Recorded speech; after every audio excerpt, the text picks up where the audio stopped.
Hello बच्चों, आज हम सीखेंगे कि बहुलक कैसे निकालते हैं। बहुलक मॉडल मोड क्या दे, model of class, mode of given class. बहुलक की परिभाषा क्या होती है? वह मान जो आंकड़ों के समूह में सबसे अधिक बार आता है। इसके लिए हम एक उदाहरण ले लेते हैं। निम्नलिखित आंकड़ों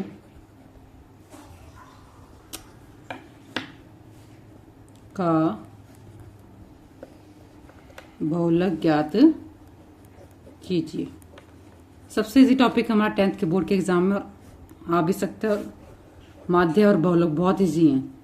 माध्य में थोड़ा सा हम कह सकते हैं टफ पड़ सकता है हर बच्चे के लिए, पॉसिबल, लेकिन बहुलक और माध्य हर बच्चा इजीली कर सकते हैं फॉर्मूला याद होने के बाद। वर्ग अंतराल ये में दिया हुआ है 0 से 20, 20 से 40, 40 से 60, 60 से 80, 80 से 100, 100 से 120। ये क्या है? इसकी बारंबारता क्या दी हुई है हमें? 6, 8, 10, 12, 6, 5। ये क्वेश्चन हमें गिवन है।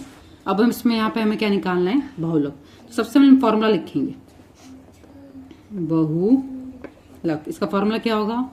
L plus F1 minus F0 बोल दो F0, 2 इंटू में F1 वही जो ऊपर है माइनस F0 माइनस F2 गुना में H। सबसे पहले हम इसके फॉर्मूले को समझते हैं क्या होगा। L क्या होगा? जो हमारा बहुलक वर्ग हमें चूज करना पड़ेगा। सबसे पहले बहुलक वर्ग क्या होगा? जिसकी सबसे मैक्सिमम फ्रीक्वेंसी होगी, मैक्सिमम बारंबारता होगी हमारी, बारंबारता सबसे अधिक, वो हमारा क्या होगा? बहुलक वर्ग। और उसकी निचली सीमा, बहुलक वर्ग की निचली सीमा, लोअर लिमिट, वो क्या कहलाएगी? हमारी L। उसके बाद हमारे पास H क्या होगा? वर्ग अंतराल। इनमें कितने कितने का अंतर है? वर्ग सीमा कह सकते हैं, वर्ग सीमा। H कितना होगा? 0 से 20 कितने का अंतर है? 20 का। 20 से 40 कितने का अंतर है? 20 का। इस प्रकार हम कह देंगे H कितना होगा हमारा? 20। अब हम F1 क्या होगा, F0 क्या होगा? F1 जिसकी बारंबारता, जिस वर्ग अंतराल की बारंबारता क्या है? बारंबारता, जिस वर्ग अंतराल की बारंबारता सबसे अधिक है, सबसे अधिक, वो क्या कहलाएगी? हमारी F1। F0 क्या होगा? F1 से ठीक पहले वाली बारंबारता। और F2 क्या होगा हमारा? F1 से अगली, नेक्स्ट बारंबारता। इस तरीके से फॉर्मूले से यहाँ पे जो हमारा क्वेश्चन है इसमें देखो, सबसे अधिक वर्ग, बहुलक वर्ग कौन सा होगा हमारा? बहुलक वर्ग। सबसे अधिक बारंबारता किसकी है? 12। तो ये हमारा क्या हो जाएगा? 60 से अधिक, सबसे अधिक बारंबारता किसकी है? इस वर्ग अंतराल की। तो ये हमारा क्या कहलाएगा? बहुलक वर्ग। तो ये हमारा होगा F1। इससे पहले वाला हमारा क्या हो जाएगा? F0। और नेक्स्ट क्या होगा हमारा? F2। यहाँ से हमारे पास सारी वैल्यूज आ गई फॉर्मूले जो हमें यूज करनी है। F0 आ गया, F1 आ गया, F2 आ गया। और H कितना है यहाँ पे? 20।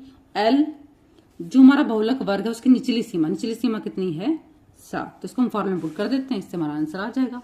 अब यहाँ पर हम एक और चीज देखेंगे क्या, कि जो हम बहुलक निकालेंगे, फॉर्मूला क्या था? L plus F1 minus F0, 2 same ही लेना है दोबारा, माइनस F1 पहले आ रहा है, फिर F0, F1 पहले, फिर F0।